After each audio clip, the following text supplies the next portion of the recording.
No último episódio, eu sei, faz tempo, eu contei a história do evento ECW One Night Stand de 2005 e do seu concorrente direto, o Hardcore Homecoming. Hoje, eu vou falar um pouco sobre os princípios do ano de 2006 para a ECW. Isso e muito mais você confere a partir de agora, no mais novo episódio da série A História da ECW.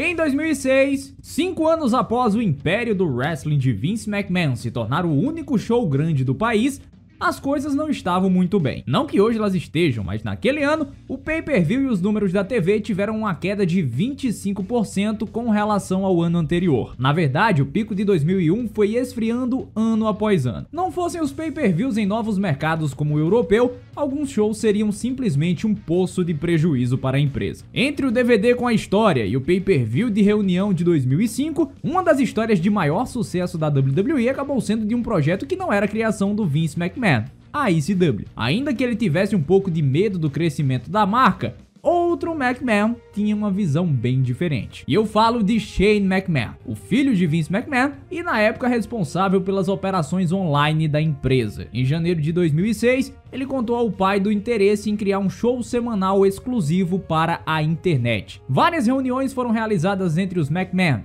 e o corpo criativo da empresa para aprimorar essa ideia, e então foi dado o aval para a divisão online da ECW, que parecia uma mina de ouro apenas 6 meses antes disso. A marca era deles, mas o homem que deu forma ao projeto ECW parecia meio relutante dessa ideia da ECW ser revivida, porque ele sabia que um produto ruim mataria a nostalgia que trouxe tanto dinheiro em 2005. Entretanto, o que pesava a favor dessa divisão online é que os fãs hardcore, a principal base de apoio da ECW, frequentavam a internet com mais frequência do que qualquer outra comunidade apoiadora do wrestling. Se o conteúdo entregue fosse de boa qualidade, conteúdo forte, conteúdo conciso, já seria o suficiente para obter a aceitação popular. Não que os caminhos indicassem que seria um grande sucesso, só que podia dar certo. O contrato do Paul Heyman com a WWE estava expirando nessa época, só que ele queria permanecer para moldar e também para tocar na medida do possível a nova ECW. Então os dois lados chegaram em um acordo que o Heyman teria um contrato sem duração prevista, o que basicamente significava que ele poderia ser demitido a qualquer momento ou mesmo pedir para sair caso ele não concordasse com alguma coisa. Isso é mais perigoso do que soa e você vai entender lá na frente, lá nos próximos episódios. Então, com a ideia em mãos,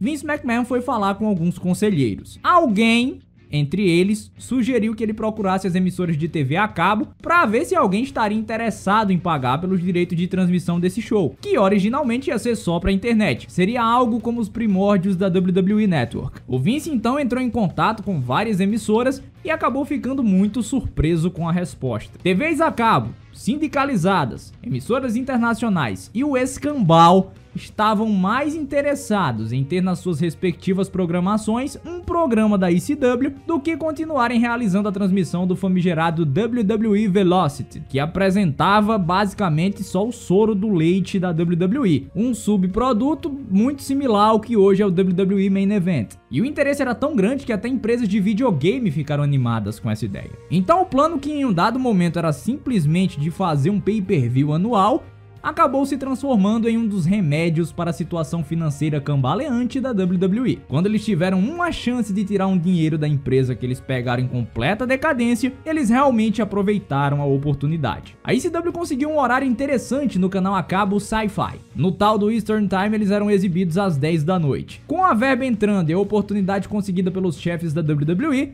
isso fazia com que a mão da WWE pesasse mais forte em cima do show, afinal era um produto vendido por eles. E aí a gente pula para o outro lado da moeda. As pessoas mais próximas do Paul Heyman afirmam que ele sempre achou que esse projeto ia ser a sentença de morte do que foi a ECW, e tudo que ele podia fazer era prolongar o tempo de vida daquilo que teria um ignóbil e inevitável fim. Mas claro que o Vince McMahon e o Paul Heyman não se opunham em 100% das coisas. Ambos sabiam que simplesmente relançar a ECW ECW original não iria funcionar. O que o fã raiz gostava realmente era de todo aquele aspecto alternativo da empresa. Então a ideia que eles apoiariam um produto que daria lucros para o Vince McMahon era completamente idiota. E mesmo que eles pudessem agradar toda a fanbase daquela época, ainda assim não ia ser o suficiente para manter o projeto da maneira que eles queriam, que era dando lucro. Para o Heyman, a ideia era uma só. O produto tinha que ser o mais moderno possível, o mais ligado possível nas novas tendências alternativas. Muitos lembram da ECW como mesas, cadeiras, sangue, mas o objetivo do Heyman sempre foi criar tendências e inovar dentro do wrestling. Só que em 2006, o que era novo uma década antes já estava ultrapassado. Agora a grande pedra no sapato do wrestling era cada vez mais o popular MMA. O Heyman queria fazer da nova ECW essencialmente uma versão roteirizada do UFC. Lutas com finais claros, menos histórias sem pé nem cabeça e uma ação mais realista. O Vince McMahon e o Kevin Dunn recusaram essa proposta e, sinceramente, talvez eles realmente tivessem certos. Em 2006, os fãs já eram suficientemente inteligentes para saber o que era uma luta de verdade e o que era uma luta encenada. Então o público do UFC nunca viria para a WWE e isso poderia até afastar o público da WWE. Estando com tudo pronto para estrear, a primeira menção que isso aconteceria foi no SmackDown de 26 de maio de 2006, quando em um segmento de bastidores com Teddy Long, Heyman mencionou que a ECW voltaria para o bem geral da nação. O SmackDown, ao fim das contas, era o lugar ideal para o anúncio, uma vez que com o acordo fechado com a Sci-Fi, os shows seriam realizados em dobradinha com o SmackDown.